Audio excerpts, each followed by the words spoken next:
मैं इस वीडियो में आपके साथ डिस्कस करूँगा जेईई मेंस या नीट लेवल या फिर आप बोल सकते हैं बोर्ड लेवल के लिए बहुत ही अच्छे शॉर्ट नोट्स के बारे में, वो भी सॉल्यूशन चैप्टर। ओके, तो इस सॉल्यूशन चैप्टर में आप एक चीज़ ध्यान रखेंगे, वो ये कि देखो कुछ शॉर्ट नोट्स ऐसे हैं जो एडवांस के लिए यूज़ होते हैं, तो मैं वो एडवांस को बाद में ही डिस्कस करूँगा। बाकी का ये सब एनसीईआरटी लेवल है। ओके, तो एक चीज़ और याद रखना, शॉर्ट नोट्स देख रहे हो इन्हें प्रॉपर लिखना, फॉर्मूले बार बार रिवाइज करना, लेकिन क्वेश्चन प्रैक्टिस बेटा अगर जब भी तुम करो तो क्वेश्चन प्रैक्टिस हमेशा लिख के करना। ओके, चलो स्टार्ट करते हैं वन बाई वन। देखो, सबसे पहला जैसे मोल फ्रैक्शन ऑफ सॉल्यूट, तो फ्रैक्शन का मतलब होता है कि जिसकी बारे में बात कर रहे हैं उसके मोल या मास, पहली लाइन गलत बोल दी मैंने, मास फ्रैक्शन लिखा है ना कि मोल फ्रैक्शन। तो mass fraction of solute upon total mass of solution, मतलब जिसका फ्रैक्शन निकालना है, सॉल्यूट के बारे में बात कर रहे हैं तो सॉल्यूट का मास ऊपर आएगा, टोटल मास नीचे। जैसे अगर मैंने सॉल्वेंट के लिए बात की होती तो सॉल्वेंट का मास ऊपर, सॉल्यूशन का मास नीचे आता।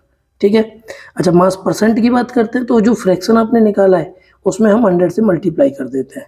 मतलब मास परसेंट ऑफ सॉल्यूट क्या होता है, mass of solute upon mass of solute plus mass of solvent. तो आपको पता है कि ये दोनों मिलकर तो मास ऑफ सॉल्यूशन हो जाता है into 100। Okay, mole fraction of solute के बारे में बात करेंगे तो मोल of solute upon mole of solute plus mole of solvent, मतलब जिसके मोल फ्रैक्शन निकालना है उसके मोल अपॉन टोटल मोल। अगर आप देखें तो ये ठीक वैसा ही है जैसे मास का था, जैसे जिसके मतलब जिसका फ्रैक्शन निकालना है उसका मास ऊपर था मास फ्रैक्शन में, ऐसे ही मोल फ्रैक्शन में मोल ऊपर आ जाते हैं। ठीक है ना, सिमिलर कंसेप्ट है। अच्छा वहीं पर मोल परसेंट ऑफ सॉल्यूट निकालना हो तो देखो परसेंट जब निकाला था यहाँ पर तो 100 से मल्टीप्लाई किया था, तो यहाँ से परसेंट की बात करें तो यहाँ भी 100 से मल्टीप्लाई कर देंगे, तो मोल फ्रैक्शन में 100 से मल्टीप्लाई कर दो बस। मोलारिटी क्या होती है, मोल of solute upon volume of solution in litre. Okay, बस। तो मोल ऑफ सॉल्यूट कैसे निकालते हैं, मास गिवन मास अपन मोलर मास। ठीक है ना, जैसे और भी फॉर्मूले होते हैं मोल निकालने के। अच्छा लीटर को मिलीलीटर में कैसे कन्वर्ट करते हैं, मिलीलीटर को लीटर में, तो आपको पता होना चाहिए कि 1 लीटर बराबर 1000 मिलीलीटर होता है, सिंपल। तो मोलालिटी क्या होती है, मोल of solute upon mass of solvent in kilogram लिया जाता है। ओके, अच्छा नॉर्मलिटी, नॉर्मलिटी मोस्टली बच्चे यहाँ पर बच्चों को टफ लगती है, इसमें ग्राम इक्विवेलेंट ऑफ सॉल्यूट आता है और volume of solution in litre आता है। तो ग्राम इक्विवेलेंट में दिक्कत आती है लोगों को ज़्यादातर। ग्राम इक्विवेलेंट कैसे निकालते हैं बेटा, तो ग्राम इक्विवेलेंट वैसे निकालते हैं जैसे मोल निकालते हैं। मोल निकालने में given mass upon molar mass आता है, ठीक वैसे इक्विवेलेंट निकालने में given mass upon equivalent mass आता है। अब इक्विवेलेंट मास को निकालने के लिए एक और फैक्टर यूज करते हैं, वो क्या आता है, इक्विवेलेंट मास होता है एटॉमिक मास या मोलर मॉलिक्यूलर मास अपॉन बोल सकते हो एन फैक्टर, या फिर एक वर्ड यूज किया जाता है वो ये वाला। ठीक है ना, तो ये इक्विवेलेंट वेट या इक्विवेलेंट मास का ही फॉर्मूला है, ये रहा molar mass upon valency factor. Okay, इसी को हम एन फैक्टर भी बोल देते हैं कुछ टीचर। अच्छा पार्ट पर मिलियन पीपीएम क्या होता है, 10⁻⁶ से मल्टीप्लाई कर देते हैं बस। मास ऑफ जैसे मास परसेंट के टर्म में बात करेंगे तो मास ऊपर आ जाएगा, टोटल मास नीचे आ जाता है सॉल्यूशन का। ठीक है, वहीं पर जैसे अगर मैं वॉल्यूम परसेंट बोलता तो ऊपर वॉल्यूम आ जाता, यहाँ पर भी वॉल्यूम आ जाता। ठीक है ना, ऐसे करके लिखा जाता है बस। जैसे पीपीवी की बात करते हैं तो पार्ट पर बिलियन में 10⁻⁹ आ जाता है। Okay, volume percent of solute की अगर हम बात करते हैं तो हाँ, जैसे पीपीवी बता दिया था मैंने आपको, वॉल्यूम ऑफ सॉल्यूट बताया। ठीक है ना, तो जैसे वॉल्यूम परसेंट ऑफ सॉल्यूट, तो volume of solute upon total volume of solution into 100। जब परसेंट की बात करते हैं तो 100 से ही मल्टीप्लाई करना है। मास वॉल्यूम परसेंट जिसका यूज किया था मेडिसिन बनाने में, तो mass of solute upon total volume of solution into 100।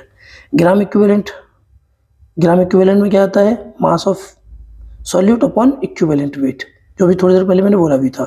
Raoult's law simple है, क्या रहता है, P equals to P A naught X A या P V equals to P V naught X B, और total P A plus P V हो जाता है। ठीक है ना, तो यहाँ पर पी ए नॉट आपको पता है प्योर स्टेट में रहता है, ए का ही वेपर प्रेशर, और ये जो मैंने एक्स से बोला है ना इसे काइए भी बोलते हैं, काइए, काइए ज़्यादा अच्छा मतलब इसका प्रोनाउंसिएशन है, तो आप काइए यूज़ कर सकते हैं। ठीक है ना, तो काइए मतलब मोल फ्रैक्शन ऑफ ए। ठीक है ना, इन लिक्विड याद रखना, एक्स एक्स भी जो होते हैं इन लिक्विड होते हैं।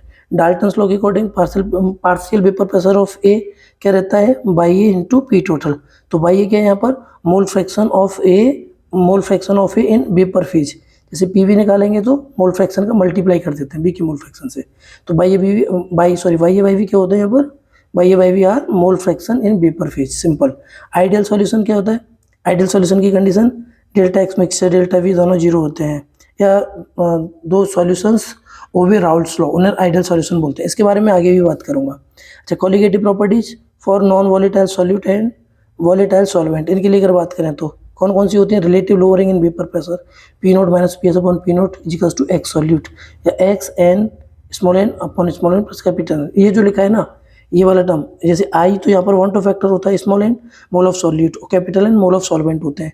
पी एस क्या होता है यहाँ पर? पी एस होता है बेटा आपका बोल सकते हैं आप वेपर प्रेशर ऑफ सॉल्यूशन, और पी नोट क्या होता है? Vapour pressure of solvent, pure solvent. Elevation in boiling point बात करेंगे तो आई वन टू फैक्टर, केवी को क्या बोलते हैं? एवेलोस्कोपिक कांस्टेंट, या फिर इसको बोला जाता है मोलाल एलिवेशन कांस्टेंट, और स्मॉल एम क्या होता है बेटा यहाँ पर? Molality. Okay, depression in freezing point, T F कितना होता है? आई के एफ इंटू एफ, सिंपल वही फॉर्मूले जो ऊपर लिखे हैं। अच्छा, अगला एक और रहता है एलिवेशन, वो सॉरी कॉलिगेटिव प्रॉपर्टीज में, तो osmotic pressure pi equals to I C R T. C यहाँ पर बेटा कंसंट्रेशन रहती है सॉल्यूशन की, आर यहाँ पर वही कांस्टेंट है, जैसे वो जो जैसे गैस कांस्टेंट हुआ करता था ना, ठीक वैसे ही है, इसकी वैल्यू उतनी होती है, बस इसका नाम डिफरेंट यूज करते हैं। यहाँ पर आर की वैल्यू कितनी होती है? 8.314 रहती है। या pi equals to H D G V होता है। एच यहाँ पर हाइट होती है, डी यहाँ पर क्या है? डी यहाँ पर डेंसिटी है, और जी की वैल्यू वही ग्रेविटेशनल एक्सेलरेशन जो हम यूज करते हैं 9.8 मीटर पर सेकंड स्क्वायर। ओके, चलो वांट ऑफ फैक्टर की बात करते हैं तो normal molar mass upon abnormal molar mass रहता है, ठीक है ना। नॉर्मल मोलर मास की थ्योरेटिकल वाली जो वैल्यू होती है उसको बोलते हैं, एबनॉर्मल होता है एक्सपेरिमेंटल, ठीक है। जैसे एसिटिक एसिड डबल हो जाता है हाइड्रोजन बॉन्डिंग के बाद, तो एबनॉर्मल मोलर मास उसका 60 बोला जाएगा, जबकि एसिटिक एसिड का नॉर्मल मास कितना होता है? सॉरी 120 बोला जाएगा, जबकि एसिटिक एसिड का मास कितना होता है बेटा? 60 होता है, ठीक है ना। एनसीईआरटी के एग्जांपल बताया मैंने आपको। अच्छा, एक्सपेरिमेंटल या ऑब्जर्व जो कॉलिगेटिव प्रॉपर्टीज होती है अपन कैलकुलेटेड या थ्योरेटिकल जो वैल्यू होती है उनका रेशियो आई को बताता है। आई बताता है number of moles after dissociation या association upon number of moles before association या डिसोसिएशन। ओके, जैसे जैसे आप क्वेश्चन लगाते हैं तो आपको सारी चीज़ समझ में आती है, सिंपल है। अच्छा, for dissociation correction alpha is equals to कितना है? Alpha is degree of dissociation है। एल्फा क्या है बेटा? Degree of dissociation. तो I equals to 1 + n - 1 into alpha रहता है। एन क्या रहता है बेटा? कि a number of particles formed from one particle of the solute. Particle की जब आप मोल भी बोल सकते हैं कि एक मोल सॉल्यूट से कितने मोल, जितने मतलब जितने मोल जनरेट होते हैं उसे हम एन बोलते हैं। और एल्फा यहाँ पर क्या रहता है? Degree of dissociation. ओके, वहीं पर एसोसिएशन के केस में क्या रहता है? Correction, alpha is degree of, alpha को बोलते हैं डिग्री ऑफ एसोसिएशन, ठीक है ना। अच्छा, और यहाँ पर I equals to 1 + 1 upon n - 1 into alpha रहता है, और नंबर ऑफ मोल्स वही जो मैंने ऊपर बताया था, वही सेम कंसेप्ट यहाँ है, डिग्री ऑफ एसोसिएशन बोलते हैं बस। Okay, pi equals to ICRT, और ये वाले फॉर्मूले मैंने भी बता दिए, ठीक है।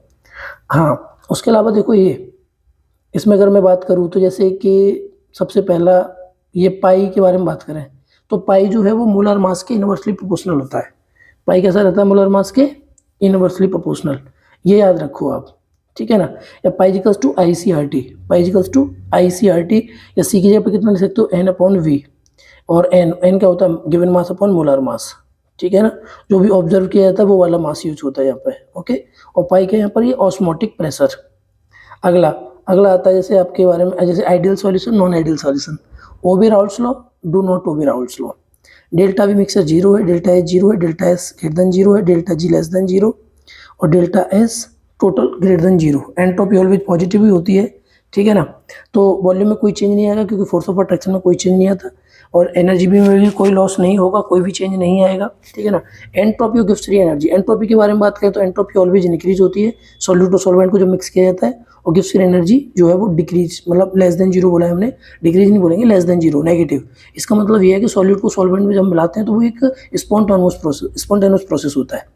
जो बातें यहाँ पर greater than 0, sorry equals to 0 लिखा है, वो यहाँ पर नॉट इक्वल्स टू 0 आ जाता है क्योंकि वॉल्यूम या एनर्जी में चेंज आ जाता है इसीलिए। ओके, और एंट्रोपी तो हमेशा ही इंक्रीज होता है, गिव्स फ्री एनर्जी यहाँ पर भी नेगेटिव ही रहती है। क्यों? क्योंकि चाहे वो सॉल्यूशन नॉन आइडियल हो या फिर आइडियल हो, लेकिन वो स्पॉन्टेनियस प्रोसेस ही होता है जब वो सॉल्यूट सॉल्वेंट में डिजॉल्व होता है। ओके बेटा, अब अगला जैसे इसके बारे में, डेल्टा एंट्रोपी तो ऑलवेज इंक्रीज होती है।